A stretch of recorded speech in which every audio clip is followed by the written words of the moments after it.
Tolong anak-anak dikondisikan katanya. Kita di sini mau ngaji, kita di sini mau khusyuk, macam-macam. Setelah selesai syekhnya ngomong, terus terang anak kurang sepakat sama DKM masjid, kata syekh. Itu anak-anak rame di sini nggak apa-apa daripada dia di luar sana, kata syekh. Sudah biarin, kata syekh. Mereka anak-anak, kalau bapak-bapak baru dikondisikan. Jika anak-anak rame ini itu, alhamdulillah jamaah. Sedikit jamaah anak-anak yang mau ke masjid itu sedikit jamaah. Makanya kadangkala ketika mereka kecil karena rame sama orang tua, nggak boleh ikut ke masjid. Dan ketika mereka sudah besar, orang tua menyuruh dia ke masjid, mereka nggak ke masjid sudah. Dulu waktu aku kecil, kenapa nggak boleh ke masjid? Sehingga dia nggak kenal sama rumah Allah Subhanahu wa ta'ala. Maka harapan anak kita semua memaklumi, bukan hanya DKM. Kita jamaah kadangkala melihat anak-anak ke masjid rame-rame, kita marah sama mereka.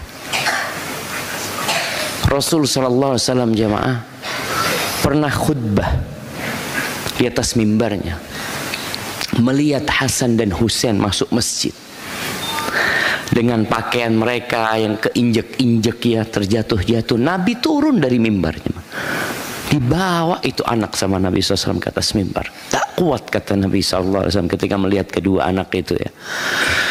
Jadi mudah-mudahan kita bisa bersabar menghadapi anak-anak kita, karena kita dulu seperti mereka. Cuma kita lupa. Sehingga ada bapak-bapak yang suka marah-marah. Pernah satu kejadian, anak bawa keponakan-keponakan naik ke masjid semua. Jumlah mereka mungkin sama keponakan sepuh ada 15 anak. Sebagian mereka masih pakai celana pendek ya mah. Udah ke masjid nggak apa-apa, kata anak. Berangkat ke masjid sama DKM masjid, ini ngapain kesini anak-anak ini? Karena dilihat pakaiannya belum pakaian sholat gitu loh, kata dia. Ayo di luar, yang nggak pakai sarung di luar, kata dia.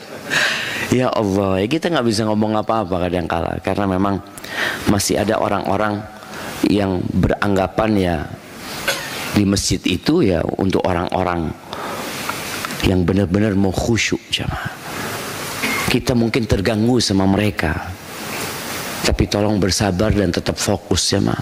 Karena kadang-kala kita sholat sendirian pun ya nggak khusyuk. Nggak perlu nyalahkan anak-anak gitu. Kadang-kala kita sholat sendirian nggak ada anak-anak juga nggak khusyuk gitu loh. Iya, sholat sendirian nggak khusyuk apalagi ada anak-anak. La haula wa la quwwata illa billah. Nah, kita minta pertolongan kepada Allah jamaah dalam menghadapi urusan-urusan dunia kita, menghadapi keluarga kita, menghadapi anak-anak kita, menghadapi mertua kita, menghadapi menantu yang sudah punya menantu, yang punya ipar menghadapi ipar, menghadapi pekerjaan. Kenapa? Karena kita berada di negeri bala, di negeri ujian. Allahumma salli wa sallim ala abdika wa rasulika Sayyidina wa maulana Muhammadin wa ala alihi wa ashabihi ajma'in. Amma ba'd. Jamaah rahimakumullah, salat yang paling berat buat orang munafik itu adalah salat isya dan salat subuh. Ada fase dalam hidup kita, ini khususnya buat yang laki-laki ya, di mana kita semangat salat di masjid. Belum azan sudah di masjid, atau ketika azan kita bersiap-siap dari rumah kita untuk menuju ke masjid. Tapi ada fase kita nunggu qomat. Ada yang sudah dalam fase itu. Dilihat ketika qomatnya nggak pakai mic, marah dia sama DKM masjid. Apa ini, kata dia? Kok nggak ada qomat? Loh ada qomat. Kita mulai saat ini qomatnya pakai mic dalam, pakai speaker dalam, kadang-kadang seperti itu. Itu marah-marah mereka. Kenapa mereka marah-marah? Karena mereka datangnya waktu qomat. Coba datangnya waktu azan, nggak mungkin dia marah-marah, karena dia tahu setelah azan akan qomat gitu loh. Tapi karena ada orang-orang yang dalam kondisi memang nunggu iqamatus shalah baru ke masjid, sehingga dia marah-marah. Ada kondisi jamaah di mana kita menjaga sholat rawatib yang 12 rakaat. Qobliyah subuh, qobliyah zuhur, ba'diyah zuhur, ba'diyah asar. Sampai ba'diyah asar dia kerjakan. Dari semangat dia ibadah jamaah. Karena dia lagi semangat gitu, semua mau dia kerjakan jamaah. Ba'diyah maghrib, ba'diyah isya.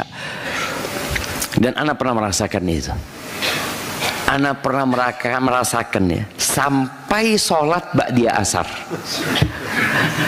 Ketika kita di pondok, baru masuk pondok itu semangat melihat ya orang-orang pada sholat. Kita waktu SD ya nggak seperti anak-anak di pondok sekarang. Kita waktu SD nggak kenal sholat di masjid, kecuali sholat Jumat atau waktu kita ngaji. Ketika masuk pondok, mau nggak mau kita 5 waktu di masjid. Dan kita melihat orang sholat qobliyah, sholat ba'diyah, semangat gitu jemaah. Habis sholat asar, anak sholat jemaah. Nggak ngerti kita. Ditanya sama ustadznya, sholat apa tadi? Ba'diyah. Astagfirullahaladzim. Ya itu semangat.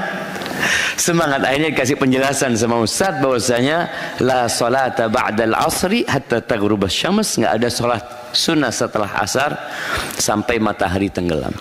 Tapi itu kondisi manusia. Kadangkala dia beribadah bersemangat sampai berlebihan.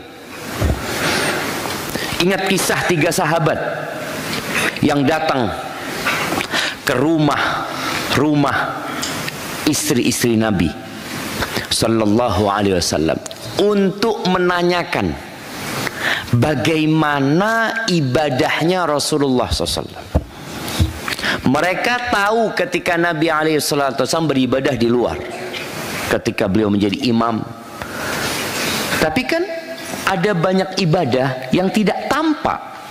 Mereka ingin tahu jamaah.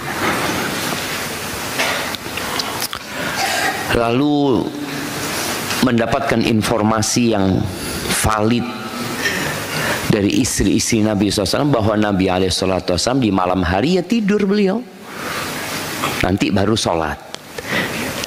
Dan beliau juga kadang-kala puasa. Nabi itu alaihissalam kadang-kala puasanya nyambung ya Pak. Puasa Senin, Selasa, Rabu, Kamis, Jumat nyambung. Tapi nanti berhenti, nggak puasa Nabi SAW ya. Terus Nabi istrinya berapa? 9. Lalu 3 orang ini mulai berpikir. Mereka beranggapan ibadah Nabi itu sedikit alaihi salatu wassalam. Taqalluha. Lalu mereka berusaha mencari alasan. Ini salah satu sikap seorang muslim ya. Ketika melihat sesuatu yang tidak sesuai dengan harapan dia, maka hendaklah dia berbaik sangka. Ini para sahabat akhirnya berbaik sangka sama Nabi SAW. Oh iya, Nabi kan sudah diampuni dosanya yang lalu dan yang akan datang, sedangkan kita belum gitu loh. Oh kalau gitu kita akan ibadah yang lebih dari Nabi SAW. Yang satu mengatakan, amma ana fa'aqumul lail wala arqud. Aku akan sholat sepanjang malam dan tidak tidur. Amma ana yang satu lagi, amma ana fa'asumun nahar. Aku akan puasa sepanjang tahun. Aku tidak akan berbuka. Yang ketiga mengatakan, amma ana fala atazawwajun nisa. Aku tidak akan menikah, kata dia. Aku akan fokus ibadah. Sudah, mereka pergi. Omongan 3 orang ini sampai ke Rasul SAW. Kita lihat ya, 3 orang itu semangat jamaah, tapi tidak sesuai dengan sunnah. Ketika beliau mendengarkan berita itu, beliau langsung mengumpulkan para sahabat dan naik mimbarnya. Beliau setelah memuji Allah Jalla Jalaluh, lalu beliau mengatakan, ma balu aqwamin, ada apa ini? Orang-orang mengatakan seperti ini, seperti disebutkan ucapan mereka tanpa menyebutkan orangnya. Jadi ada kondisi yang bermasalah itu adalah keyakinannya. Yang bermasalah itu adalah pernyataannya. Yang pernyataan ini mungkin akan berganti ke orang lain dan akan berbahaya. Maka Nabi meluruskan ungkapan itu. Amma wallahi, kata Nabi SAW, aku adalah orang yang paling bertakwa kepada Allah di antara kalian, dan yang paling berilmu dan paling takut kepada Allah Azza wa Jalla. Dan aku dalam beribadah, aqum wa anam, aku sholat dan aku tidur. Nabi aja seperti itu. Aku puasa dan aku berbuka, dan aku menikah. Faman raghiba an sunnati falaysa minni. Barang siapa yang tidak suka dengan sunnahku, maka bukan dari golonganku. Jadi ahibati fillah, kita semua pernah mengalami fase semangat beribadah dan fase redup ya. Mulai malas, baca Qur'annya sudah tidak lagi. Ada sebagian orang yang benar-benar dia nggak buka mushaf. Padahal kemarin waktu di bulan Ramadan, Allahumma ballighna Ramadan. Antum sudah doa nggak? Allahumma ballighna Ramadan. Ya Allah, sampaikan kami ke bulan Ramadan. Kalau yang semangat ibadah kan doa jemaah. Ketika dia membaca tentang para salafus soleh, para salafus soleh itu 6 bulan setelah Ramadan, apa doanya? Ya Allah, terimalah Ramadan kami kan. 6 bulan sebelum Ramadan doanya, Allahumma ballighna Ramadan. Ya Allah, sampaikan kami ke bulan Ramadan. Kita sekarang sudah bulan Rabiul Akhir, Jumadal Ula, Jumadal Akhirah, Rajab, Sya'ban, Ramadan. Kita udah kurang 6 bulan jemaah. Tapi sebagian kita belum berdoa minta supaya disampaikan ke bulan Ramadan. Kenapa? Ya tadi sedang futur dia, sedang gak semangat ibadah. Dan Allah jadikan bulan Ramadan itu bulan untuk isi bensin jemaah. Antum bisa lihat bagaimana antum dengan Al-Quran di bulan Ramadan. Subhanallah ya. Di tempat-tempat umum kita melihat orang baca Quran. Di bus, di kereta, nunggu di mana Quran, Quran, Quran terus yang dibaca jemaah. Sekarang hampir tidak melihat kita orang baca Quran di tempat umum. Apa penyebabnya? Dunia yang membuat kita lalai jemaah. Maka ahibati fillah, Rasulullah sallallahu alaihi wasallam menjelaskan kepada kita bahwa ada kondisi futur yang lumrah, ada yang tidak lumrah. Beliau mengatakan di hadis yang diriwayatkan oleh Al-Bazzar, inna likulli amalin syirrah. Semua amalan itu ada fase membaranya, fase semangat. Thumma fatrah, kemudian redup. Jadi seperti api yang membara, lama-kelamaan dia jadi redup. Supaya membara lagi dikasih apa? Kasih kayu bakar lagi kan? Kasih kayu lagi. Kita kadang-kadang kalau bakar sesuatu itu membara aja mau. Kita lihat apinya besar. Tapi setelah itu dia turun. kasih kayu lagi, baru membara lagi. Tapi tetap ada fase di mana dia menjadi redup. Faman kanat fatratuhu ila bid'ah faqad dhalla. Barang siapa yang ketika masa redupnya, masa futurnya, ada perbedaan antara kasal dengan futur ya. Kasal itu malas. Kita tiap pagi berdoa, Rabbi inni a'udzubika minal kasali. Ya Allah, aku berlindung kepadamu dari malas. Apa bedanya malas dengan futur? Malas ini memang nggak semangat. Kalau futur ini pernah semangat, kemudian redup. Dan biasanya futur ini sementara. Kalau malas kadangkala seumur hidup. Memang dia nggak pernah baca Quran. Bukan kemarin baca Quran kemudian sekarang berhenti, enggak. Ada orang-orang memang nggak pernah ke masjid dia. Sepanjang hidupnya nggak pernah. Jumatan pun Masya Allah dia selalu dia setelah khutbah kedua. Ada kan orang kayak gitu jemaah. Dan itu sepanjang tahun jemaah. Kalau sebagian kita nggak kan, awalnya Masya Allah khutbah Jumat sebelum khotib naik mimbar, dia ingat tuh hadis yang datang pertama ke masjid seakan-akan berkorban onta ya, yang di jam kedua seakan-akan berkorban sapi, di jam ketiga seakan-akan berkorban domba, kalau setelah itu seperti berkorban telur gitu kan.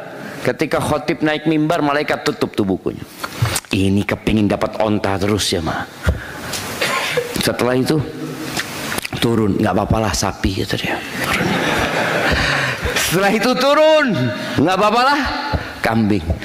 Setelah itu telur, nggak apa-apalah masih berkorban telur daripada yang datang setelah khotib naik mimbar. Setelah itu nggak dapat telur juga. Ada orang yang memang nggak pernah dapat telur dalam hidupnya. Memang dia selalu khutbah kedua baru datang sambil berdiri ya. Anak sering soalnya naik mimbar itu ngeliat dia berdiri seakan-akan orang paling semangat ya. Padahal dia telat gitu loh. Yang duduk ini yang semangat, bukan yang berdiri di belakang gitu. Tapi tadi kalau bicara males, memang dari dulunya dia kayak gitu. Berbeda dengan futur. Yang futur ini kondisi sementara. Hanya kondisi ini Nabi sebutkan SAW. Kalau futurnya itu menuju bid'ah, artinya menuju sesuatu yang tidak sesuai dengan sunnah, faqad dhalla, maka dia telah sesat. Wa man kana fatratuhu ila sunnatin faqad ihtada. Barang siapa yang ketika futur tetap menuju ke sunnahnya Nabi SAW, ke ajaran Nabi SAW, maka dia telah mendapatkan hidayah. Ahibati fillah, para ulama ketika menyebutkan kondisi futur ini, ada kondisi yang lumrah, ada kondisi yang berbahaya.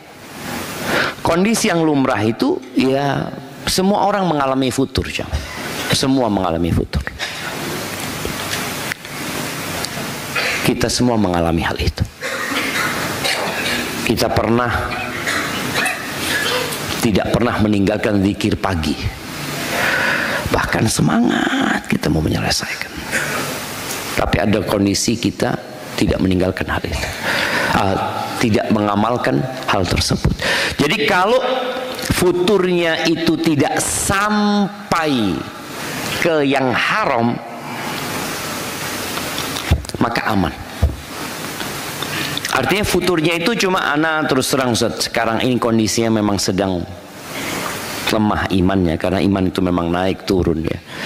Anak sholat cuma yang 5 waktu, alhamdulillah, alhamdulillah. Dia nggak ada lagi qobliyah ba'diyah. Ada orang anak nggak lagi puasa Senin Kemis Ustaz. Dulu anak puasa Senin Kemis, sekarang udah nggak ada lagi. Ana terus terang Ustaz nggak pernah sholat malam lagi. Ana mendapati orang-orang yang berhenti sholat malam.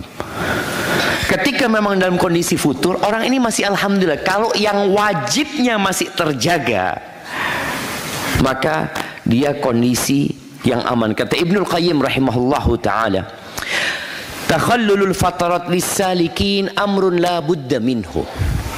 Fase futur ini buat orang-orang yang melakukan perjalanan menuju kepada Allah adalah kondisi harus dialami, kata beliau. Faman kanat fatratuhu ila muqarabatin wa tasdid, barang siapa yang ketika futur dia masih menuju ke sunnah Nabi sallallahu alaihi wasallam, dia masih mendekat ke perintah-perintah Allah, ke ajaran-ajaran Rasul sallallahu alaihi wasallam, tidak sampai mengeluarkan dia dari yang wajib-wajib dan tidak memasukkan dia ke hal yang haram, rujiya lahu ayyauda khairan mimma kana, maka orang ini diharapkan kembali menjadi semangat lebih baik daripada yang dulu. Jadi seperti orang yang sedang istirahat, jemaah. Antum kalau sedang mudik lah ya, antum ada kondisi capek, ngantuk, apa yang harus dilakukan? Berhenti di rest area, istirahat, tidur, makan. Padahal antum mau mudik loh. Seharusnya orang yang mudik itu ya cepat-cepat supaya sampai rumahnya. Enggak, capek. Dan memang secara logika orang-orang yang mudik itu harus istirahat, apalagi kalau dari sini menuju ke Jawa Timur umpamanya. BSD Jember. Berapa kilometer jemaah? Berapa? 1.800? Enggak lah, 1.000 lebih, 1.000 lebih jemaah, 1.000 lebih. Ketika antum di tengah jalan capek, lelah, apa yang dilakukan? Istirahat. Nggak usah nyetir, jangan nyetir, tidur, nggak apa-apa. Ketika antum bangun, semangat jemaah. Itu yang disebutnya Ibnu Qayyim. Jadi antum memang benar-benar istirahat. Yang wajib aja dijagain, yang wajib dijagain. Usahakan yang wajib ini tetap tepat waktu ya, dijaga. Walaupun tadi anda sudah nggak qobliyah, antum biasanya sholat di masjid, mamanya ukhuwah, enggak lah anda sholat di masjid kampung, nggak apa-apa sudah. Cari imamnya yang sholat subuhnya baca qulhu sama idza jaa nasrullah. Itu ada kondisi futur. Bener, ana merasakan kadang-kala, ya Allah di sini aduh panjang imamnya ini. Cari yang imamnya pendek. Nggak apa-apa jemaah. Dalam artian memang kondisi kita kalau dipaksakan imamnya yang panjang-panjang, apa yang terjadi? Malas kita ke masjid. Aduh enggak lah. Apalagi kalau subuh Jumat. Di sini subuh Jumat baca apa? Baca as-sajdah sama al-insan. Allahu Akbar, ya Allah. Itu sampai gemeteran kaki jemaah. Bahkan sebagian terpaksa nunggu imamnya ruku. Karena dia tahu bacaannya panjang ini, kalau dia datang ahsan lah, kan kedengeran ini bacaan imamnya, ditunggu sama dia. Alhamdulillah, sudah mau ruku baru dia masuk ke masjid. Bener, ini kondisi futur. Kondisi yang kita nggak berharap lagi pahala setiap huruf 10 kebaikan, setiap ayat lebih baik dari seekor onta, yang mendapatkan takbiratul ihram dengan imam mendapatkan pahala yang besar, yang dapat shaf pertama. Itu semua fadilah hilang. Yang ada gimana saya sholat subuh, bas, nggak mikiri fadilah lagi jemaah. Ini nggak apa-apa. Ini kondisi memang orang sedang futur. Yang penting dibawa ke yang wajib-wajib tadi. Jangan sampai yang haram, berbahaya. Dan disebutkan ada riwayat dari Ali bin Abi Thalib radhiyallahu anhu, inna nafsa laha iqbalun wa idbar. Jiwa manusia ini ada fase dia ingin maju ke depan, ada fase dia ingin mundur. Ada kondisi seperti itu. Fa'idha akbalat, kata Ali bin Abi Thalib, kalau jiwamu lagi semangat mau maju, fakhudha bil azima wal ibadah, maka bawa dia untuk bersemangat dan bersungguh-sungguh dalam beribadah. Tadi yang sunnah kerjakan, bahkan yang mubah mungkin ditinggalkan demi kita mendapatkan derajat yang tinggi. Wa idza adbarat faqsirha 'alal faraid wal wajibat. Kalau dia ingin mundur, maka cukupkan dia dengan yang wajib-wajib saja. Sudah. Yang fardu-fardu saja. Cukupkan dia jamaah. Kenapa? Karena memang kalau dipaksa, kayak tadi orang yang mudik udah capek, udah ngantuk, dia tetap maksa berangkat, apa yang terjadi? Tabrakan, kecelakaan dia. Pernah suatu hari ana dari Malang kalau nggak salah naik travel jamaah. Malam berangkatnya. Supirnya itu ngantuk jamaah. Sempat dia berhenti di pom bensin ya, istirahat, kemudian melakukan perjalanan. Ana melihat mobilnya ini sudah mulai miring ya. Ana ngomong sama supirnya, "Pak, iya kata dia, Bapak duduk di belakang, saya nyetir." Dan betul ana nyetir tuh mobil sampai Jember ya mah. Daripada dia nyetir tabrakan. Jadi supir travelnya tidur sampai bunyi jamaah ya. Karena memang berbahaya tadi. Kondisi futur kalau dipaksakan, yang celaka banyak orang. Maka nasihat dari Ali ini benar. Di sini anak ingin menyampaikan kepada para ummahat, para istri. Kadangkala istri ini mendapati suaminya sedang futur. Dia bertanya, "Ustaz, suami anak sedang futur Ustaz. Sekarang kalau ke masjid ya masbuk terus ya. Kemudian dia nggak lagi qobliyah ba'diyah, nggak ada baca Qur'annya, ini tuh." Dia sebutkan suaminya meninggalkan hal-hal yang sunnah. Maka tolong jangan dipaksa untuk mengamalkan yang sunnah. Semangati suaminya untuk menjaga yang wajib. Yang wajib. Kadang kala dia sampai ke masjid pun tidak, umpamanya jamaah. Tapi usahakan suaminya, "Bang, sholatnya dijaga tepat waktu, Bang." Kalau kemudian engkau berat untuk ke masjid, tolong dijaga tepat waktu sholatnya, Bang. Karena kalau dipaksa ke masjid, "Ayo Bang, ke masjid Bang," dia dengan mengarah berangkat. Nggak ke masjid, ke warung kopi. Loh, karena dia kondisinya memang sedang nggak baik-baik saja jamaah. Maka lebih baik dijaga yang fardu. Modal utama ini dijaga daripada mencari keuntungan.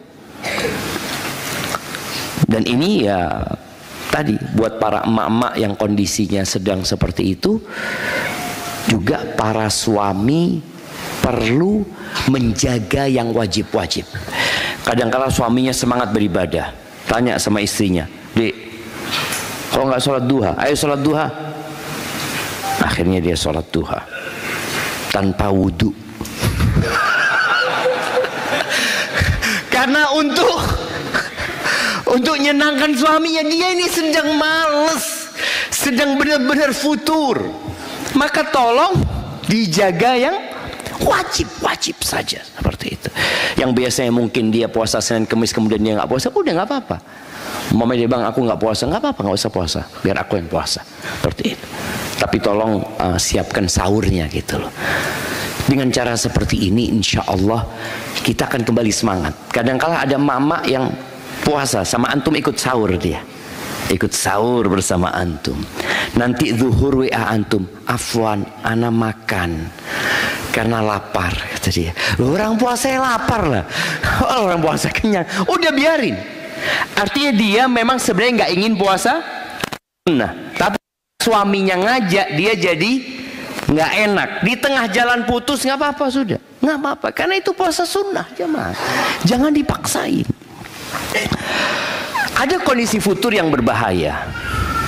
Ini yang tidak boleh terjadi sama kita jemaah, yaitu kondisi futur sampai meninggalkan yang wajib, bahkan melakukan dosa-dosa besar. Mulai berkawan dengan orang-orang fasik.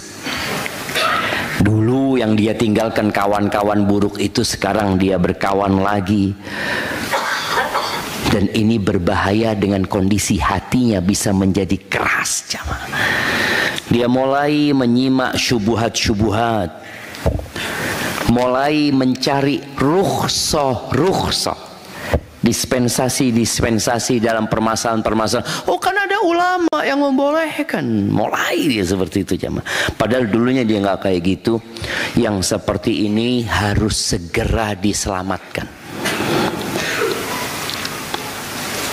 Imam itu menyelamatkan dirinya, imam orang lain yang melihat kawannya seperti itu segera diselamatkan. Kesian dia jamaah. Ahibati fillah, ingat setan itu nggak pernah tidur siang. Kenapa? Fase futur itu pasti datang menimpa kita karena dua hal.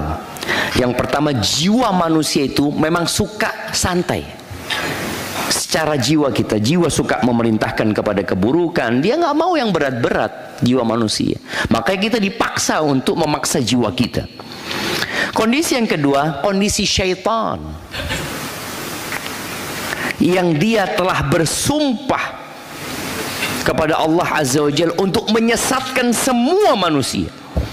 Thumma la'atiyannahum min baini aydihim, dia akan datang dari depan, wa min khalfihim, dari belakang, wa an aymanim, dari kanan, wa an syama'ilihim, dari kiri. Terus kita akan digodain jamaah, nggak berhenti jamaah.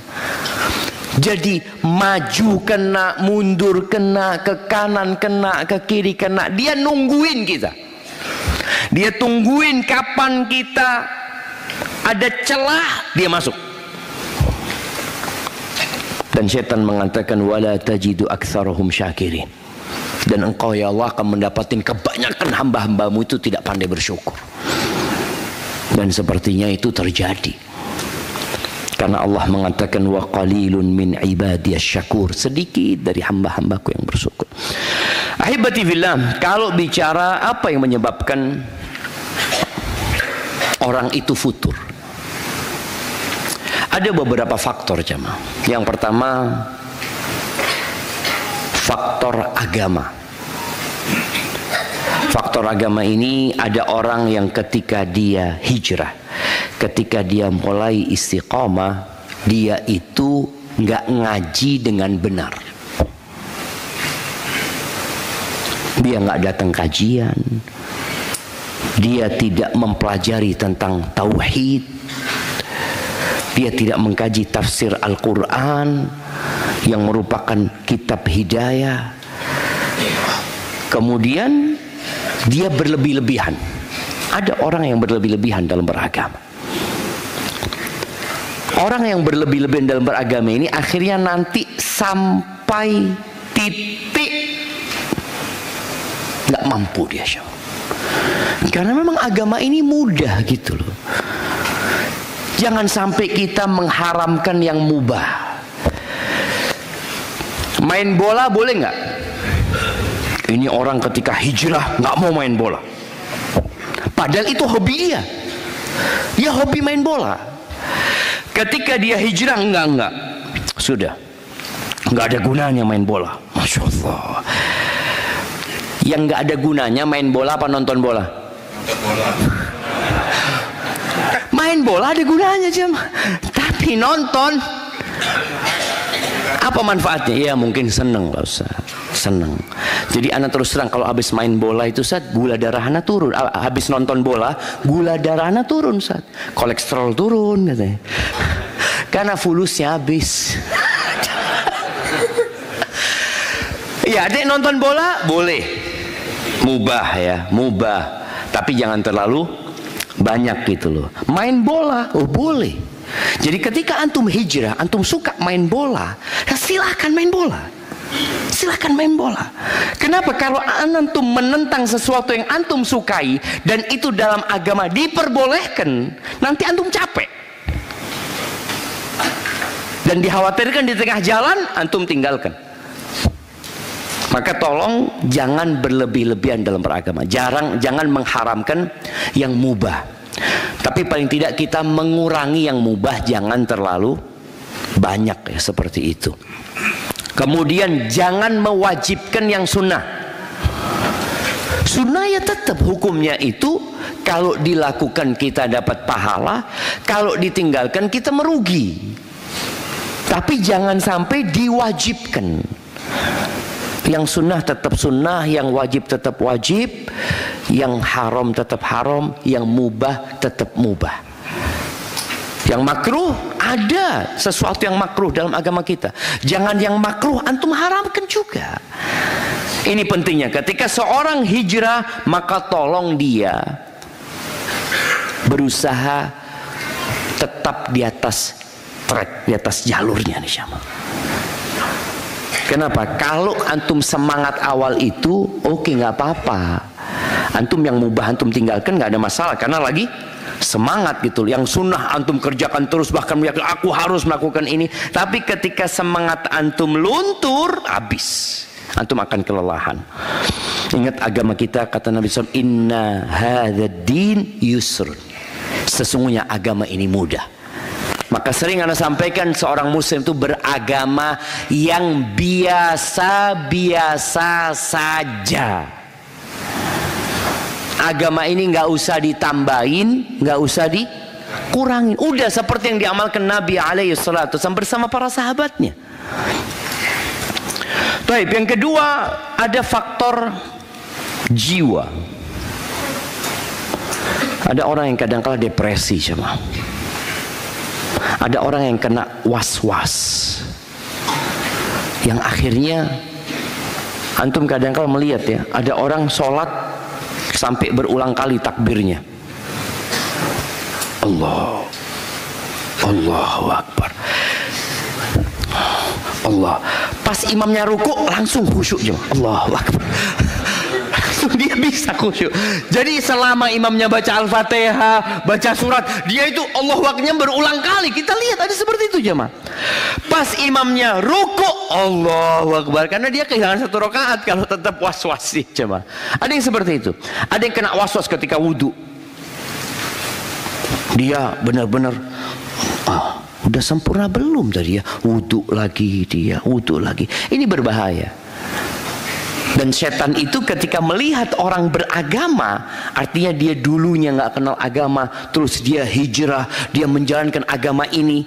Setan akan berusaha membuat orang ini bagaimana tadi, berlebih-lebihan dalam beragama, jiwanya tapi yang kena, mentalnya yang kena.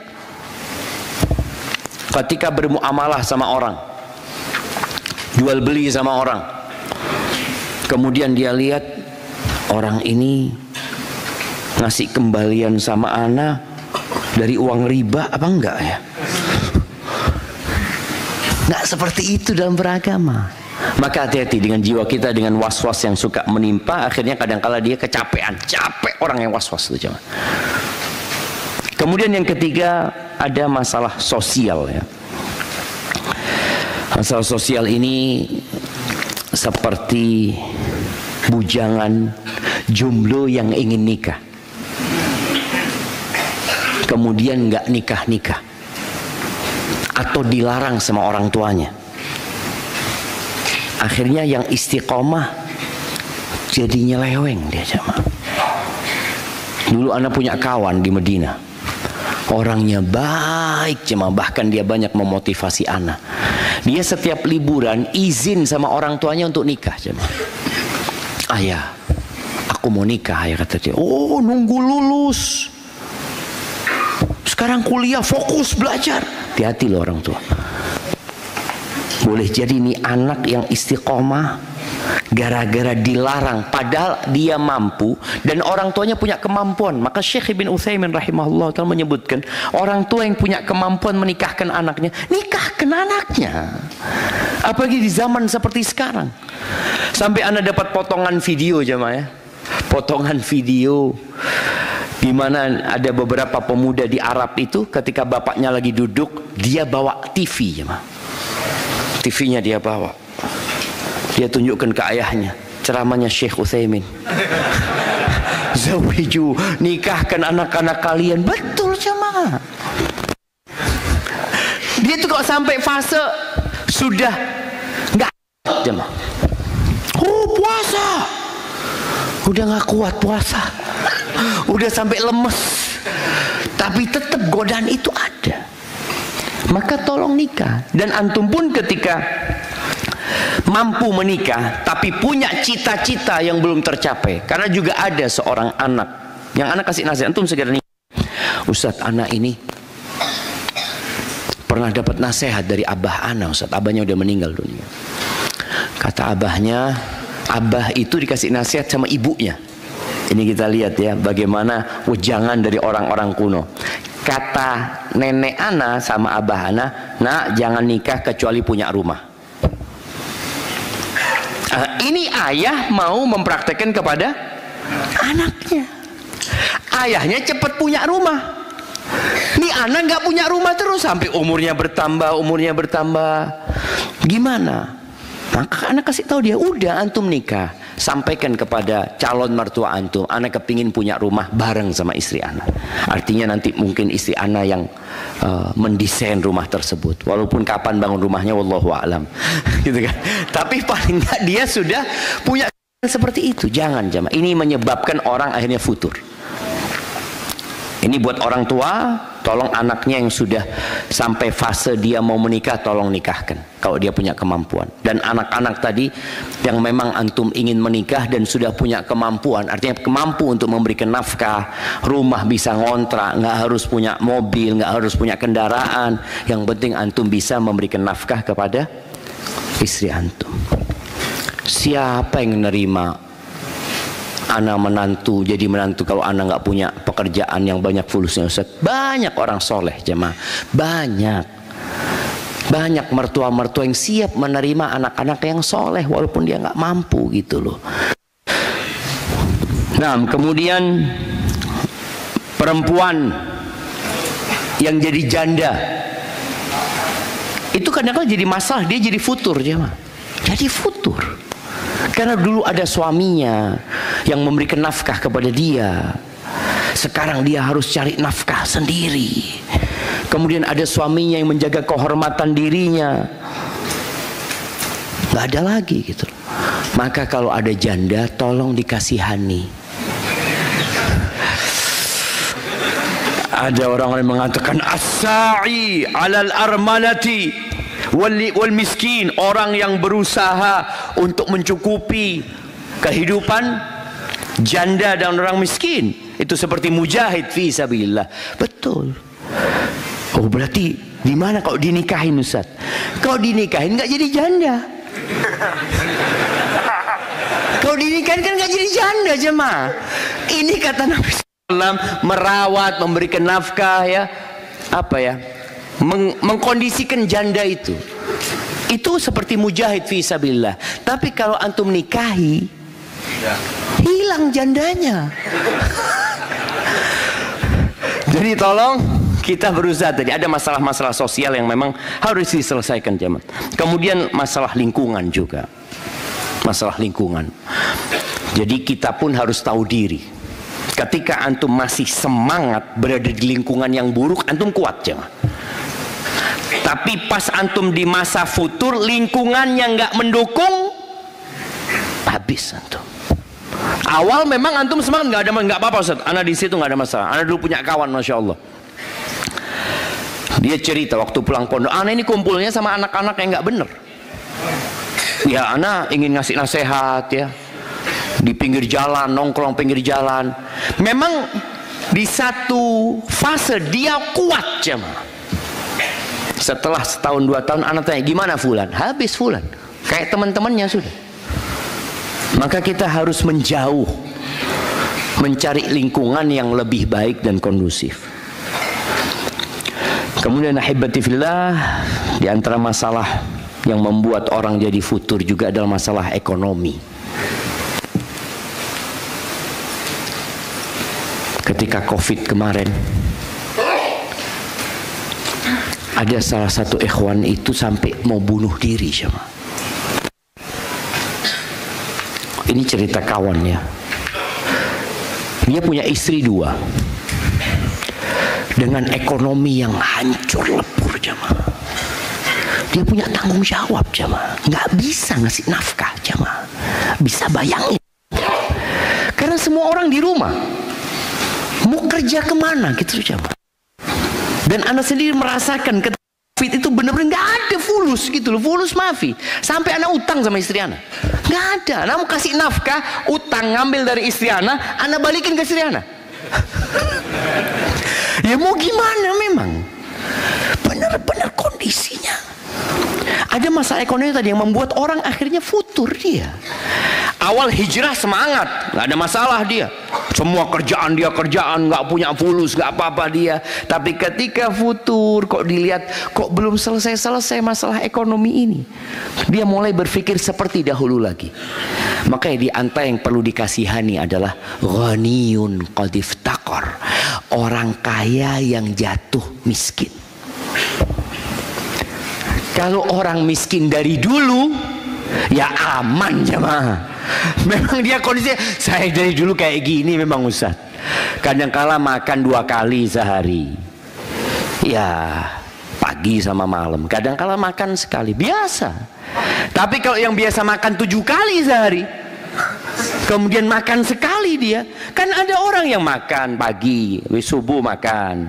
Nanti jam 9 makan lagi gorengan wala apa, habis zuhur makan lagi, habis asar makan, habis maghrib makan, habis isya makan, mau tidur makan lagi. Tahu-tahu dia hanya makan sekali.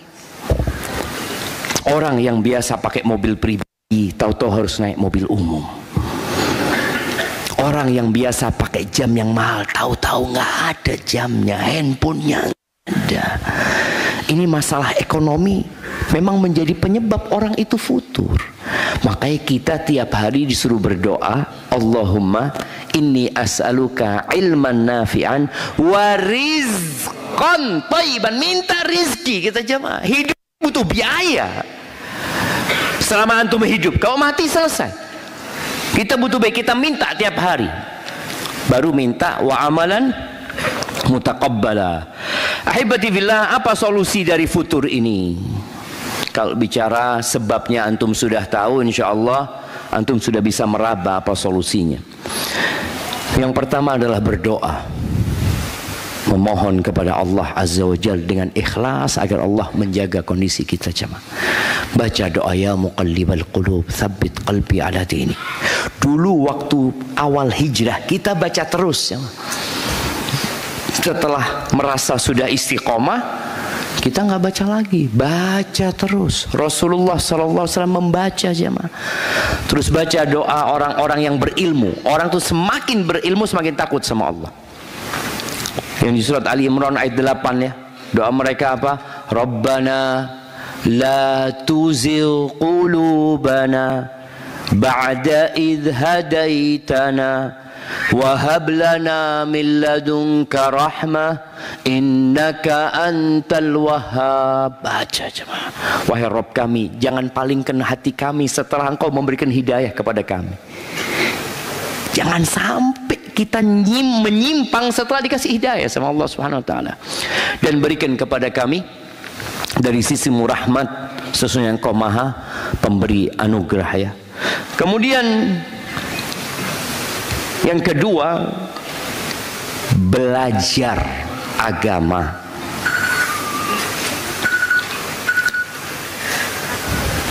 Yang minim. Artinya kalau kita bisa maksimal alhamdulillah, tapi nggak semuanya bisa maksimal. Jadi ada ilmu-ilmu yang wajib dipelajari. Antum harus pelajari. Ketika antum hijrah, antum perlu pelajari apa sih ilmu yang wajib anda pelajarin Ustaz, seperti itu.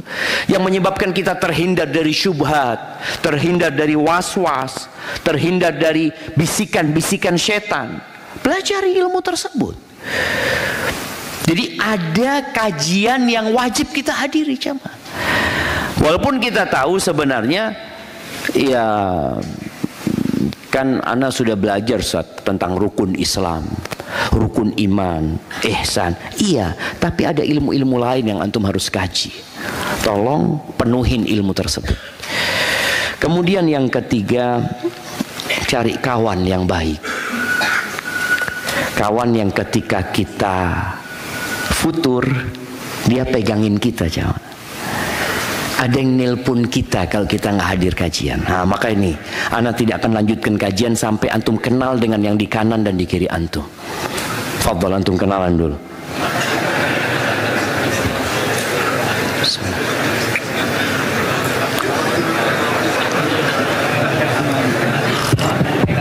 Tanya nama, tanya dari mana. Iya jemaah. Ibu-ibu juga seperti itu.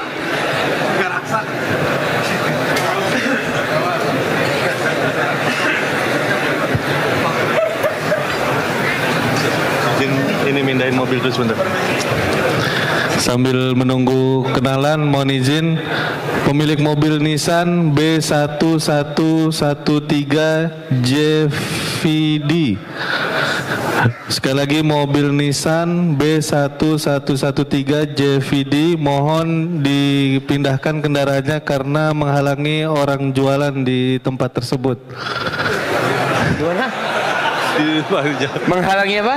Orang yang mau jualan, Ustaz. Bukan orang yang mau kajian. Iya, karena itu cukup jauh tempatnya, jadi mohon bisa dipindahkan.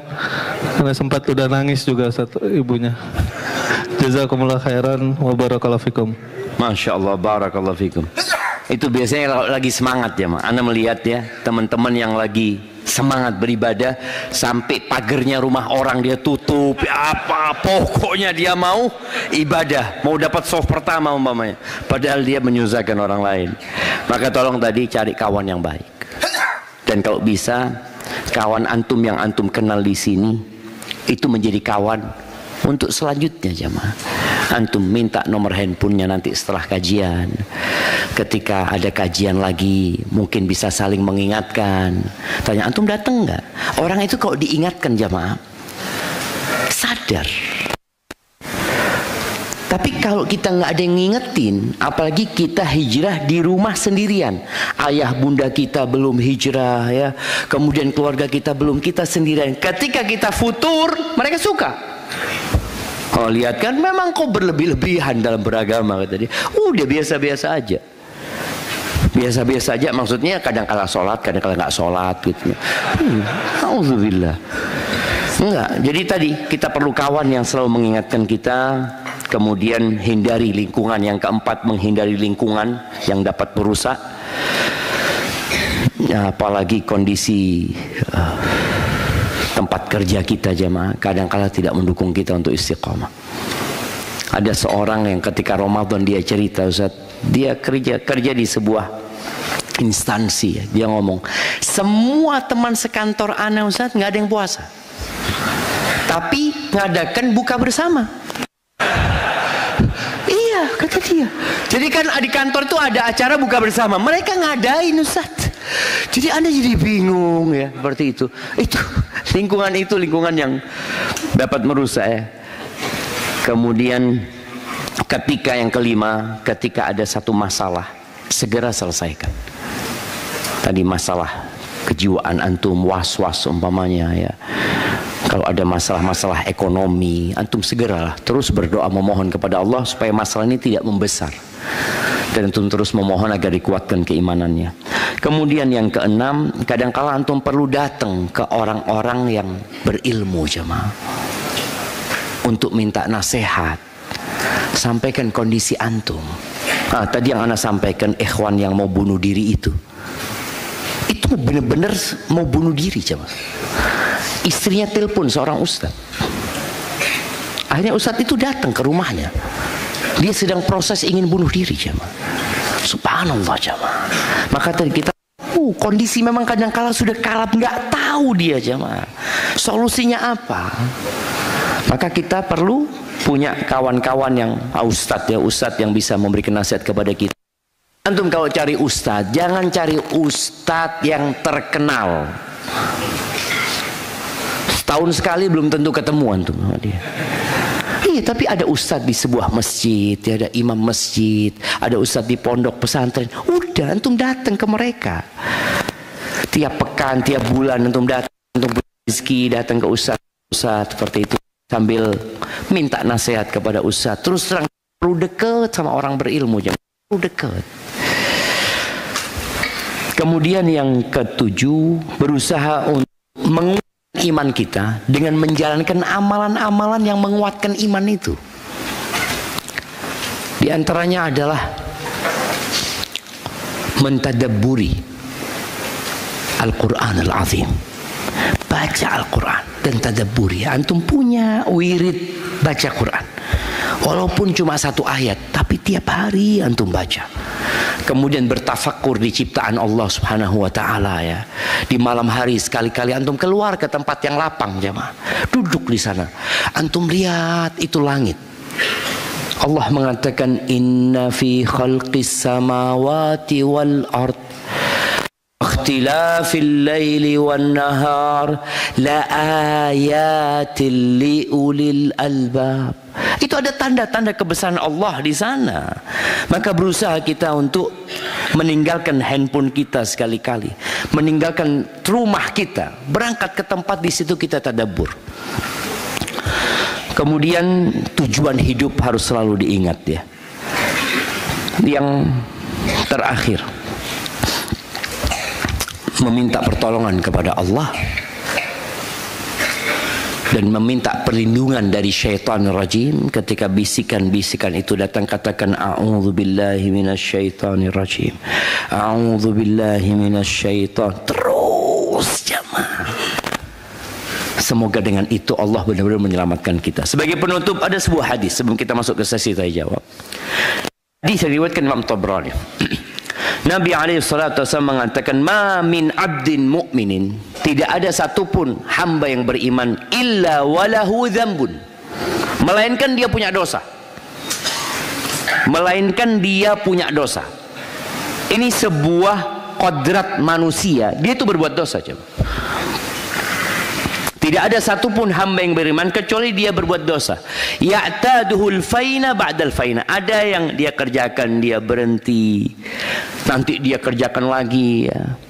Au dzambun huwa muqimun alaihi, atau dia punya dosa yang terus dia kerjakan, la yufariquhu hatta yufariqal hayat. Dosa ini kerjakan sampai mati kadang-kadang. Ada punya kebiasaan, punya dosa yang dikerjakan terus. Wa innal mu'min khuliqa muftanan. Orang beriman itu diciptakan memang untuk diuji. Tawwaban, tapi dia suka bertobat. Maka kalau antum berbuat dosa, segera bertobat kepada Allah SWT. Nassa'an, mukmin itu suka lupa. Idza dzukira dzakara. Kalau diingatkan, dia jadi ingat. Maka kenapa hari ini kita buat kajian ini? Dan mereka mengingatkan, ana mengingatkan diri ana sendiri, supaya antum mungkin yang lupa juga ingat. Hadza wallahu a'lam bissawab. Itu yang dapat ana sampaikan, kurang lebihnya mohon maaf. Masya Allah jemaah.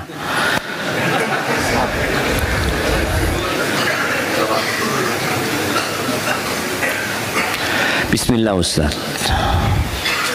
Bagaimana cara menanggulangi futur saat sedang hamil? Kadang suka merasa cukup dalam beribadah karena sering merasa lelah, bahkan sering sholat wajib di akhir waktu. Lalu amalan apa yang terbaik untuk ibu hamil ya?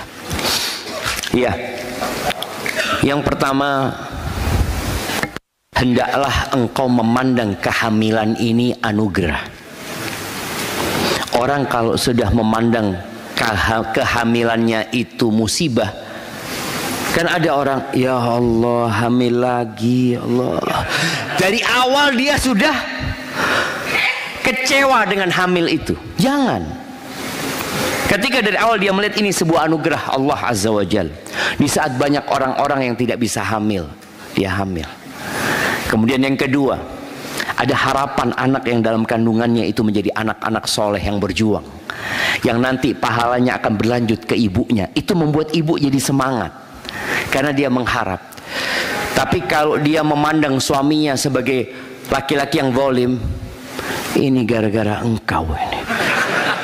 Akhirnya di rumah kondisinya nggak nyaman jemaah. Ketika suaminya datang, dia lihat, ya Allah, kok aku dapat suami kayak gini, kata dia. Maka tolong melihat kepada sesuatu yang indah. Jadi hidup ini sebenarnya setengah isi setengah kosong. Jadi selalu optimis lah, selalu optimis dengan kehamilan itu. Dengan setiap kelelahan kau akan mendapatkan pahala di sisi Allah Azza wa Jalla.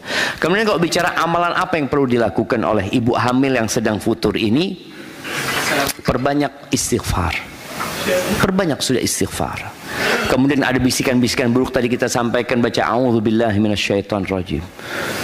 Sampai jam berapa kita? Kalau Ustaz sudah dikasih minuman kayak gini ya. Jadi seperti itu, dan usahakan ketika adzan dikumandangkan anti langsung sholat. Dan tolong dicari tahu apa yang menyebabkan anti futur. Boleh jadi handphone anti. Wallah jemaah, handphone ini jemaah, kadangkala kita perlu sembunyikan. Jadi kalau antum tidak mampu menyembunyikan handphone antum, sampaikan kepada pasangan antum, tolong sembunyikan handphone ana. Benar. Orang itu kalau disembunyikan, dan jangan dikasih tahu, cari sendiri sudah. Cari dia handphonenya. Dan biasanya marah-marah dia jemaah ketika handphone itu tidak ketemu. Tapi dalam rangka tadi supaya istirahat dari handphone itu. Dan semoga nanti ke depan ada hari dunia atau pekan libur pakai handphone sedunia jemaah. Mungkinkah jemaah? Nah, mungkin nggak ada yang jalan di tol mungkin sudah jemaah. Mungkin aja kita perlu istirahat. Dan hati-hati ya. Hati-hati jamaah yang taruh uang di rekening, semua hati-hati. Yang pakai e-money hati-hati. Kalau suatu saat ada yang shutdown, selesai jamaah. Nggak punya uang lagi antum jamaah. Jadi jangan terlalu bergantung dengan hal itu. Antum tetap ada simpanan lah ya. Assalamualaikum Ustaz. Waalaikumsalam. Ana datang ke sini hanya dengan anak-anak. Suami ana nggak ikut karena suami belum ikut kajian sunnah. Suami cemberut Ustaz karena nggak suka lihat ana ikut kajian. Tapi ana dikasih saldo GoPay buat ana pesen gukar. Apa hukumnya ana pergi ke kajian ini tanpa suami? Alhamdulillah anti punya suami masih baik ya, masih baik. Dia masih memfasilitasi anti untuk ngaji sama anak-anak tadi, alhamdulillah. Maka apa yang harus dilakukan oleh seorang istri ketika suami anti seperti itu? Tolong berikan pelayanan double, ekstra, supaya suami tahu ketika istrinya ngaji, istrinya semakin melayani. Karena ada istri yang ngaji, melihat suaminya belum ngaji, dia merasa di atasnya suaminya. Maka tolong, seorang istri yang sudah ngaji, tunjukkan kepada suami bahwasanya orang yang ngaji sunnah itu sangat memuliakan suami. Bagaimana anti lebih cantik di rumah sekarang ya. Bikin suami anti bingung. Anti kok kayak gini? Ikut kajian apa anti? Ya alhamdulillah jadi lebih baik. Jadi tolong lakukan itu. Makanan yang biasanya mungkin telat atau apa, selalu tepat waktu. Usahakan mulai saat ini suami belum sampai rumah anti sudah di depan pintu. Gimana? Suami yang biasa kalau buka rumah teriak-teriak cari istrinya, anti sudah di depan pintu dengan tampilan yang begitu indah. Karena terus terang yang sudah ngaji pun kadangkala jamaah kurang melayani suami. Anda masih ingat ucapan Ustaz Abdul Hakim bin Amir Abjad hafizahullah ta'ala. Anda pernah kasih nasihat beliau. Kata dia, Syafiq, nih ana dapat komplainan, kata dia. Apa Ustaz? Ada beberapa suami yang komplain kalau istrinya habis ngikutin kajiannya Syafiq, kata dia, jadi durhaka sama suaminya. Waduh, ana ngomong ada yang salah sama ana. Ternyata masalahnya ana baru paham karena juga kemarin ada yang curhat ya, seorang wanita. Ternyata istri-istri ini mendengarkan kajian tentang bagaimana menjadi suami yang soleh. Jadi itu istri ingin suaminya seperti di kajian, padahal suaminya nggak datang kajian. Maka dia, suami itu seharusnya kayak gini. Oh, ini salah dengar kajian. Maka yang mak-mak tolong kalau kajian tentang suami soleh nggak usah hadir. Nah bener lu jamaah. Akhirnya dia jadi masalah gitu. Padahal suami dia nggak seperti yang disampaikan, nggak seperti bagaimana Nabi Muhammad SAW memuliakan istri-istrinya ya. Dia akan mendengarkan itu. Bagaimana? Ini ada perempuan yang ngomong, Ustadz, seharusnya suami itu kan Ustadz seperti di kajian Ustadz. Waduh, kalau habis isya duduk ngobrol sama istrinya, suami anda nggak kayak gitu Ustadz. Ya itu suamimu memang nggak kayak gitu. Terimalah dia apa adanya gitu loh. Kita itu tidak bisa mengontrol orang lain. Kita bisa mengontrol diri kita sendiri. Maka tolong kajian berkaitan dengan tadi, untuk bapak-bapak, istri nggak perlu hadir. Bapak-bapaknya yang suruh hadir. Makanya ketika anak kajian emak-emak, ada yang bertanya, anak sampaikan ke emak-emak itu, afwan, karena suami anti nggak datang, anak akan kasih nasihat anti. Soalnya kalau anak katakan, oh iya suami anti salah, seharusnya suami anti gini-gini, tambah rusak rumah tangganya. Kalau ada suaminya baru anak kasih nasihat gitu, tapi nggak ada suaminya enggak, anti yang anak kasih nasihat. Jadi buat akhwat-akhwat ya, ummahat yang sudah ngaji, tolong engkau jadi lebih baik lagi sama suaminya. Berikan pelayanan yang maksimal sama suaminya. Walaupun suamimu belum soleh, karena kewajiban engkau berkhidmat sama suami bukan nunggu suami soleh. Tapi selama dia suamimu, maka engkau wajib berkhidmat kepada suamimu. Ustadz, anak usia 40 tahun. Anak izin minum dulu ya, Mak.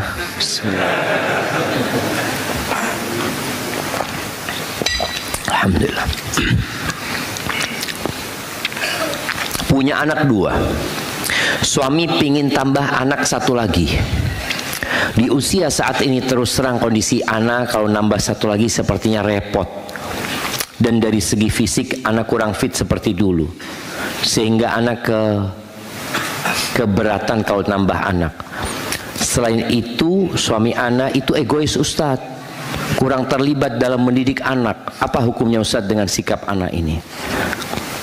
Apa solusinya jemaah?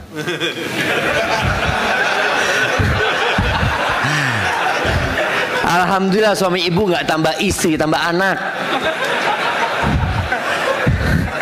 Dia kan nggak mau tambah istri, mau tambah anak. Bismillah jemaah, bismillah.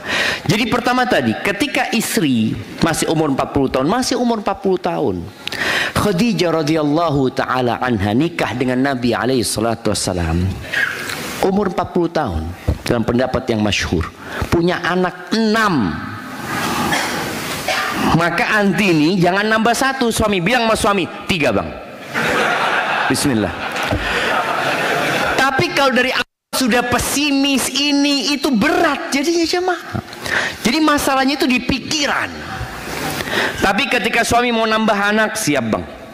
Insya Allah mudah-mudahan anak ini jadi anak yang soleh, soleha nanti, yang bisa mendoakan orang tuanya. Ini sebuah nikmat anak itu, dan dia juga fitnah. Kalau dikatakan tadi suami tidak kurang terlibat dalam mendidik anak, ingat ya buat emak-emak ini, ibu itu madrasah, ibu itu sekolahan. Tanpa ada suami dia tetap bisa mendidik anak. Imam Syafi'i itu nggak ada bapaknya, mati bapaknya ketika Imam Syafi'i masih kecil. Imam Bukhari sama. Kok bisa jadi Imam Bukhari? Kok bisa seperti Imam Syafi'i? Karena ibunya madrasah. Dan ibu itu bukan mudarrisah. Mudarrisah itu artinya guru. Kan orang mengatakan ibu itu guru, bukan.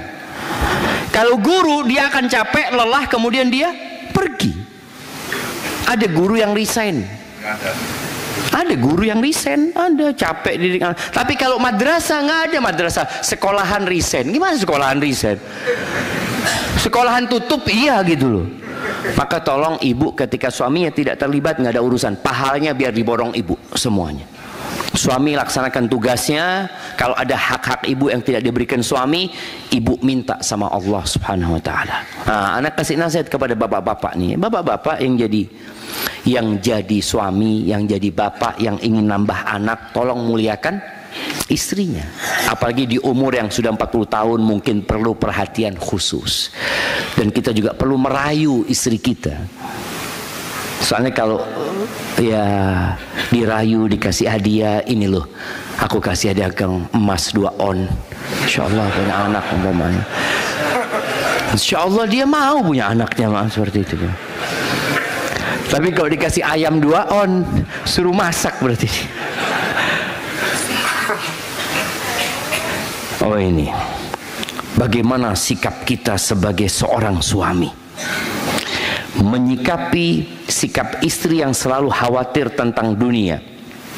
Kebetulan saya baru keluar dari pekerjaan dan beralih ke dagang. Istri sering khawatir bahwa rizki saya saat berdagang tidak sama saat bekerja. Syukran Ustaz. Wow, subhanallah jamaah. Ya, ini masalah iman sebenarnya. Kalau pertanyaannya bagaimana menyikapi istri, maka antum sebagai seorang suami kuatkan imannya istri, bahwasanya yang memberikan rizki itu adalah Allah Ar-Razzaq. Apapun pekerjaannya, tetap yang ngasih rizki adalah Allah Jalla Jalaluh. Kemudian yang perlu juga dikuatkan istri kita ini, diingatkan dia dengan kondisi-kondisi kita sebelum bekerja. Ketika kita di perut ibunda kita belum bisa berusaha, tapi Allah kirimkan rizki. Kita juga melihat burung-burung yang tidak pernah sekolah, burung-burung yang juga tidak punya tabungan. Ternyata Allah kasih rizki sama mereka gitu loh. Kemudian bawa istri melihat orang-orang yang di bawah antum, dengan harapan dia bersyukur kepada Allah Azza wa Jalla. Kemudian nasihat ana buat teman-teman yang dagang ini, tolong sebelum berdagang berilmu terlebih dahulu. Karena ada orang-orang yang semangat saja tapi ilmunya kurang. Sebagaimana beribadah kita perlu ilmu, ternyata berdagang pun perlu ilmu. Antum cari kawan-kawan yang sudah sukses, teman-teman yang berhasil, minta nasihatnya, minta arahannya. Kemudian kalau perlu pendampingan, minta pendampingan. Karena banyak teman-teman yang gagal dalam usaha disebabkan kurangnya ilmu dan tidak ada yang membantu dia untuk mendampingi usahanya. Rasulullah sallallahu alaihi wasallam ketika sahabat hijrah dari kota Mekah ke kota Madinah, itu orang-orang Ansor minta kepada Nabi sallallahu alaihi wasallam agar kebun mereka dibagi dua untuk orang Muhajirin dan Ansor. Kata Nabi SAW, jangan. Orang Muhajirin ini nggak tahu tentang pertanian, tentang perkebunan. Dikasih kebun mati semua kurmanya nanti. Sudah, kebunnya kebun kalian, tapi mereka ikut sertakan di dalam kebun kalian. Kasih bagian mereka. Jadi seperti itu, perlu ada pendampingan. Bagaimana cara mengingatkan suami ketika sedang futur tanpa suami merasa kesal ketika diingatkan? Kadang kalau anak sedang semangat-semangatnya ada, kalau suami sedang futur, anak dan anak-anak jadi ikut-ikutan, Ustaz. Ikut-ikutan futur ya. Ya, yang pertama tadi disebutkan sudah, bahwasanya ketika suami futur, jaga yang wajib-wajib dia. Jangan dia dipaksa untuk mengerjakan yang sunnah. Yang wajib aja dijaga, seperti tadi, berhenti di rest area, istirahat, nggak apa-apa, istirahat. Sampaikan ke suaminya, iya bang, abang kalau sekarang lagi memang futur, istirahat abang. Paling nggak yang wajib tetap abang jaga. Jadi nasihatnya itu bagaimana dia menjaga yang wajib, sambil mungkin amalan-amalan ringan seperti berzikir yang insya Allah tidak mengeluarkan tenaga dan mengambil waktu kita, jamaah. Itu perlu selalu dilakukan.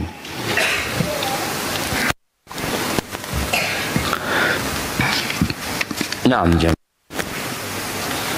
mohon kiat-kiat apa saja untuk para orang tua korban penghafal Quran yang wafat dalam perjalanan menuju tempat lomba di salah satu pondok sunnah di Jogja, agar para orang tua tidak terlalu terpukul atas meninggalnya putra-putra soleh terbaik mereka. Mohon doanya Ustaz untuk para almarhum rahmatullah alaihim. Jamaah, dunia ini tidak bersahabat dengan siapapun. Nabi pun meninggal dunia.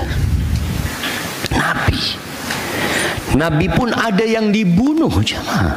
Nabi, antum bayangkan ya, Nabi Zakaria itu disembelih, Nabi Yahya itu disembelih dan kepalanya dihadiahkan ke pelacur, jemaah. Nabi. Dunia tidak bersahabat dengan siapapun. Maka orang tua yang anaknya pergi terlebih dahulu, sejatinya anak-anak itu keluar dari penjara, jemaah. Dan semoga anak-anak itu diampuni dosa-dosanya dan menjadi tabungan buat orang tuanya. Memang berat, jemaah. Pernah ada seorang alim ulama itu ditinggal mati anaknya. Anaknya ini sudah hafal Quran.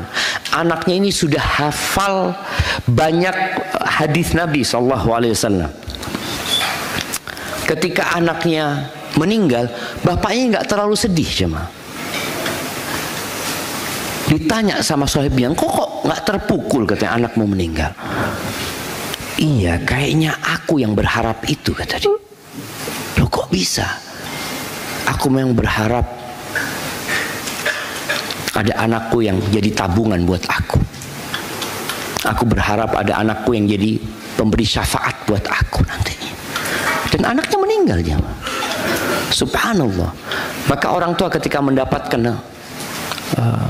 musibah seperti yang disebutkan tadi, ya, hendaklah yakin bahwa 50.000 tahun sebelum penciptaan langit dan bumi ini sudah dicatat oleh Allah Subhanahu wa taala.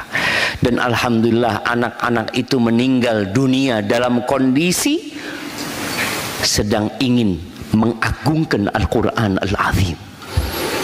Mereka dalam kebaikan, jamaah. Bukan seperti anak-anak yang meninggal menuju ke tempat yang tidak baik. Anak-anak itu semoga husnul khotimah semua. Dan apa sebenarnya yang ditunggu dalam kehidupan ini, jamaah? Apa yang kita tunggu? Kita nunggu mati, jamaah. Cuma yang kita pikirkan gimana pada saat ajal itu datang menjemput kita. Gimana? Kemarin ana dengar, ya Allah, ya, ana jadi kepingin, jemaah. Ana kemarin ke Pekanbaru. Ada seorang anak sama ibunya ngomong, Ustadz, suami ana udah meninggal, katanya. Iya, ini bapaknya anak ini udah meninggal, Ustadz. Udah tua ibu itu. Subhanallah, Ustadz, bapaknya meninggal itu, Ustadz, dalam kondisi sujud, Ustadz. Sedang sholat duha. Jadi bapaknya ini biasa subuh ke masjid sama ibunya ini, karena sudah sepuh-sepuh mereka. Nggak biasa bapak itu sholat duha di masjid, biasa sholat duha di rumah. Kita itu kehilangan, bapak kok nggak ada di kamar, nggak ada. Kita lihat CCTV, ternyata bapak keluar ke masjid dalam kondisi sujud, meninggal dunia, jemaah. Itu yang kita cari sebenarnya, jemaah. Allah Azza wa Jalla mengatakan wala tamutunna illa wa antum muslimun. Jadi ketika mereka sudah pergi dalam kondisi Islam, maka hendaklah orang tuanya bersabar. Katakan inna lillahi wa inna ilaihi raji'un. Dan semoga anak-anak itu dapat memberikan syafaat kepada orang tuanya kelak.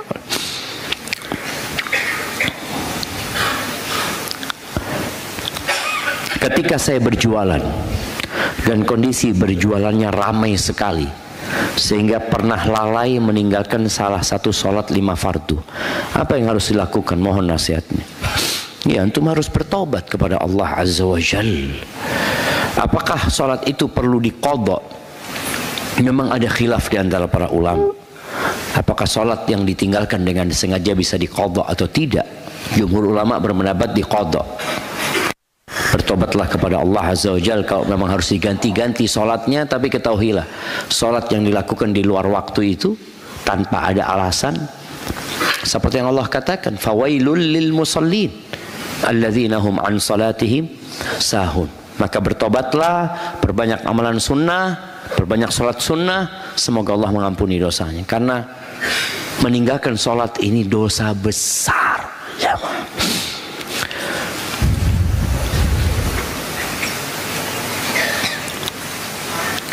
Afwan Ustaz, bagaimana cara kita sebagai orang tua menjaga anak-anak yang tumbuh di zaman sekarang ini? Karena sering ada rasa ketakutan akan masa depan anak-anak nantinya. Wallahi sahih, kita semua khawatir, jemaah. Rasa takut inilah yang seharusnya membuat kita memohon kepada Allah Azza wa Jalla. Nabi Ibrahim dulu, di zaman dulu, doa beliau ketika belum punya anak apa? Siapa yang tahu doanya Nabi Ibrahim? Rabbi habli minas salihin. Masya Allah. Antum belum punya anak kan? Nah, mana kasih dia menuntut ilmu sejati. Baik. Setelah punya anak apa doanya? Nah, anak-anakku yang selalu mendirikan sholat. Bahasa Indonesianya nggak apa-apa, kita kasih hadiah. Yang bahasa Arabnya, yang di Qurannya. Nah, ya depannya itu Rabbi ij'alni muqimas salah wa min dzurriyyati. Baik. Ada yang sebelum itu yang lebih penting daripada sholat. Doanya Nabi Ibrahim lebih penting daripada sholat. Kita hampir nggak pernah.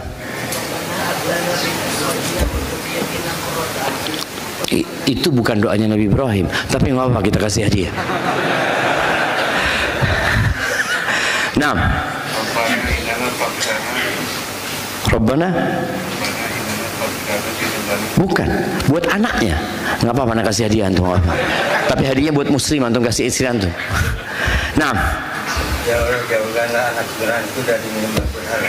Masya Allah, barakallahu fikum. Bahasa Indonesianya ya, nggak apa-apa, kita kasih hadiah. Kita kasih hadiah, fadl. Baik, Aisyah mah.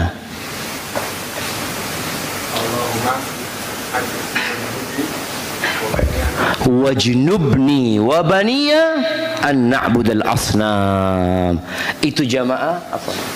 Hindarkan aku dan anak keturunanku dari menyembah berhala, jamaah. Tauhid. Dan kalau aku baca memang ini lebih dulu daripada sholat. Sama di lembar yang sama doa Rabbi ij'alni muqimas shalah, ya Allah jadikan aku orang yang mendirikan sholat. Sebelum itu doanya Nabi Ibrahim diselamatkan anaknya dari kesyirikan. Takut Nabi Ibrahim, siapa? Kalau di zaman dulu aja takut Nabi Ibrahim, gimana dengan kita? Maka buat orang tua yang takut dengan masa depan anaknya, titipkan anaknya sama Allah SWT. Sering-sering titipkan sama Allah. Karena anak ini kita rawat di rumah, kita didik di rumah, kita nggak tahu ketika dia keluar ketemu dengan siapa dia di sana. Ketika dia pegang handphone, siapa yang dia tonton, siapa yang dia ikutin. Maka tolong orang tua banyak-banyak berdoa memohon kepada Allah Subhanahu wa taala. Nah, ini kayaknya pertanyaan terakhir jamaah. Masya Allah. Maaf Ustaz, jika pertanyaan ini panjang, tapi mohon bantuan Ustaz agar pertanyaan ini bisa dijawab karena cukup pelik. Anak ikhwan punya teman ikhwan yang melihat gelagat aneh dari bapaknya akhir-akhir ini chattingan dengan sekretarisnya, di mana bapaknya juga dikenal taat agama dan punya jabatan di kantor. Karena curiga, teman ana mengecek chat WA bapaknya dengan sekretarisnya. Teman ana sebenarnya juga takut apakah perbuatan itu termasuk tajassus atau tidak, tetapi tetap ingin melakukannya karena menurutnya ada maslahat di sana, dan menemukan ada percakapan yang tidak sepantasnya. Teman ana merasa bapaknya berkhianat kepada ibunya. Karena karakter bapaknya yang dibilang susah untuk berdialog, teman ana memutuskan untuk bertabayun dulu dengan sekretarisnya.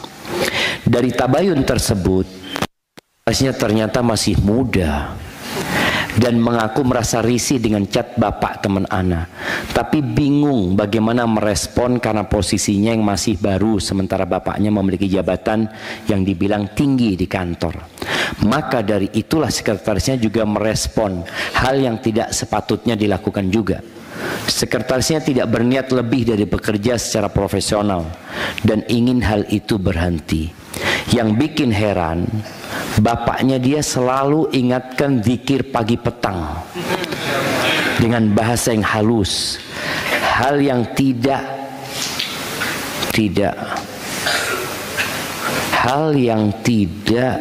apa ini, ana dan teman yang tidak teman ana dan adik perempuannya dapatkan di rumah. Oh, maksudnya dia mengingatkan sekretarisnya zikir pagi dan petang. Masya Allah, keren jamaah ini, Masya Allah ini. Anaknya nggak pernah diingetin gitu kan, anaknya nggak pernah diingetin, tapi sekretarisnya diingetin. Masya Allah. Teman ana menunggu inisiatif dari bapaknya untuk meminta maaf. Jika tidak ada inisiatif, apa yang seharusnya teman ana lakukan sebagai anak? Bagaimana menyampaikan agar bapaknya berubah dan menghentikan sikap tidak pantas ini terhadap sekretarisnya? Dan apakah ada pesan untuk bapaknya yang mungkin sedang futur?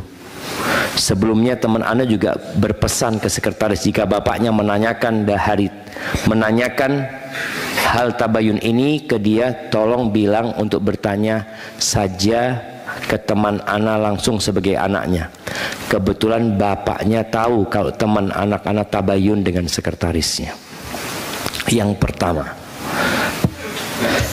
hendaklah anak ini bertobat kepada Allah Azza wa Jalla. Kita itu kadangkala merasa orang lain berbuat dosa, padahal kita juga sedang berbuat dosa.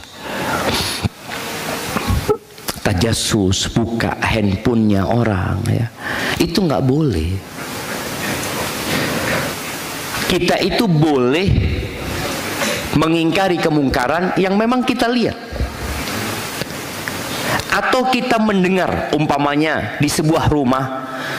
Kita berpikir kayaknya ini ada masalah di rumah ini, tapi kita nggak ngelihat. Nggak boleh kita naik pagar untuk memastikan, ya, nggak boleh. Tapi ketika antum memang sudah nggak nyaman dengan kondisi tersebut, memang seharusnya ngomong sama bapak langsung.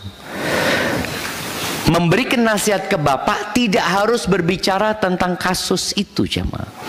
Karena kasus ini hanya asap, tapi ada api yang perlu dimatikan. Jadi jangan sibuk dengan asapnya. Masalahnya apa? Masalahnya di iman tadi yang lemah. Maka ajak bapaknya umpamanya untuk ngaji. Kalau bapaknya faham agama, ya, bapak kita ingin ba'dal maghrib ngaji sama bapak. Bapak bacakan tafsirnya buat kami. Kemudian ajak bapaknya, bapak kita kayaknya udah lama nggak ziarah kubur ke tempatnya kakek. Yuk bapak. Jadi diajak bapak ini untuk memperbaiki keimanannya. Jadi antum jangan fokus bapak ini khianat sama ibu. Enggak, dosanya bapak itu sama Allah Subhanahu wa taala. Makanya kita tahu dalam agama kita, jemaah, ketika terjadi perzinaan, anak zina itu tidak dinasabkan kepada bapak biologisnya. Kita kan sudah berpikir harus tanggung jawab, nggak bisa tanggung jawab dia. Anak itu dinasabkan kepada siapa? Ibunya. Karena dia di luar nikah. Pembahasan di masyarakat, enggak, ini harus bertanggung jawab. Salah. Yang harus dilakukan adalah bertobat. Bertobat kepada Allah. Walaupun dia menikahi itu perempuan yang dizinain dan hamil, menurut jumhur ulama, tetap nggak bisa dinasabkan kepada bapak biologisnya. Maka nasihat anak tadi, hendaklah anak ini bertobat kepada Allah karena dia tajassus terhadap bapaknya. Kemudian yang kedua, mengingat dosa bapaknya bukan berkhianat kepada ibunya, tapi dosa dia kepada Allah Azza wa Jal. Jadi kalau berkhianat kepada ibunya, seakan-akan kalau ibunya sudah meninggal dunia, perbuatan bapaknya boleh. Tetap yang namanya ngomong nggak benar dengan yang bukan mahramnya, tetap itu hal terlarang gitu loh, jamaah. Kemudian dikuatkan bapaknya juga keimanannya. Kadang-kala orang itu, jamaah, ada fase dia ingin menikah lagi, tapi dia nggak berani. Akhirnya naudzubillah dia memilih untuk berzina. Nggak ada loh alasan orang berzina, jamaah, nggak ada.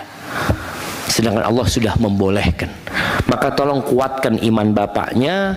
Kemudian ketika bapaknya memang berpikir untuk menikah lagi, ya sampaikan kalau bapak memang mampu berlaku adil, ya fadhol, tapi tidak dengan cara yang tidak diperbolehkan dalam agama.